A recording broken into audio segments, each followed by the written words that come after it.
Previously on Talk That Talk. Ensemble series, and we should not be repeating the same, literature from a wind ensemble perspective. However, it's like, but then we can't backdoor and say, well, we don't support it the same way when the generation that we deal with is social media driven. And I do believe, honestly, the influence of certain bands, for example, Dr. Kedrick Taylor, he posted something. I think that was good. I think Jackson State, if the quote unquote, like the top tier bands or the upper echelon of bands would do that more, I believe truly it will be a trickle down effect with some of these high schools.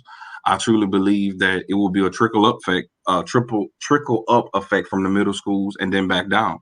I do believe that. So it's kind of like everything that Rick said, I agree, but we have to start somewhere so that students who are in middle school, high school, then go to college could honestly be looking forward to that time of wind ensemble instead of just, I'm going to blow that hole all the time. So go ahead, Rick.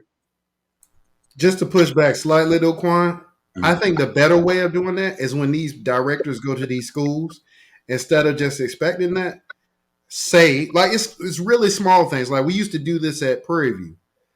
We would say, by accepting a Prairie View scholarship as an instrumentalist, it is known that you are going to participate in more than just marching band. You have to participate in at least 2 ensembles. When I was there, I don't know how it is now, but you have to participate in at least 2 ensembles on a band scholarship. And that's every person that has a band scholarship. So if I call on you and say, hey, JoJo, you in pep band and marching band, cool, that's your 2 ensembles. And most people fulfill it that way. But if you have some really great players, hey, you're in one ensemble, you're in jazz band, you're in this and marching band, like setting standards, right? That's the first part. And I know a lot of schools do that anyway. The second part, though, Quan, is this. When you do the audition process has to be a legitimate college audition process. That's where it starts. You have school players, teachers that'll go into high schools, Quan, and they'll let the kid come in and beat the hell out of a bass drum and get that kid a $6,000-$7,000 scholarship. That lessens the collegiate experience. We're talking about college. We're not talking about middle school band. I could teach a middle schooler to beat the hell out of a bass drum, to Cold Hearted Snake.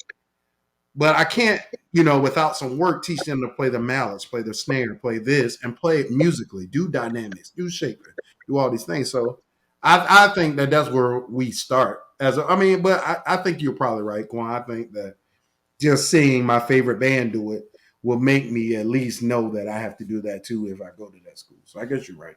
My bad. Yeah.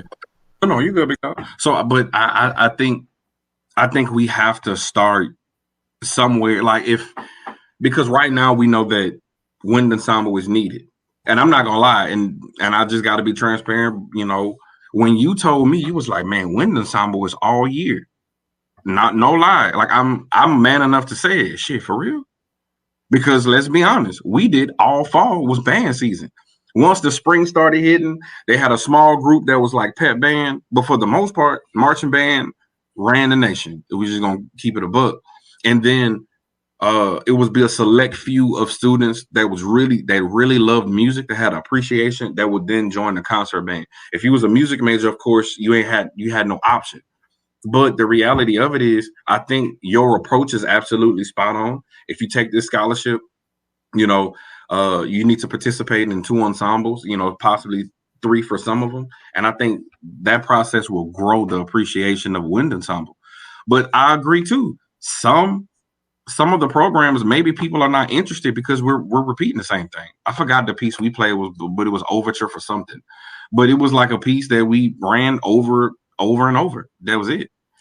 So, but I think the reason why a lot of schools, y'all, I want to be a advocate too, right? I think a lot of the reason why we don't see more people focus on wind ensemble is because of the lack of respect for the woodwind instrument. Some of these schools only have 10 woodwinds in the whole program. They got 300 brass and 10 little woodwinds sitting down on the first row. So you can't play legitimate wind ensemble music if you don't have the woodwind instrumentation or the woodwind talent. And I think because the investment in a lot of show style bands, and I'm not talking about everybody, because we know like bands like Norfolk State, our Woodwind section took pride in being a Woodwind in the Legion. And you go listen to Behold. Yeah, the band's playing at full volume. You can hear the Woodwind section the whole time. They took great pride in that.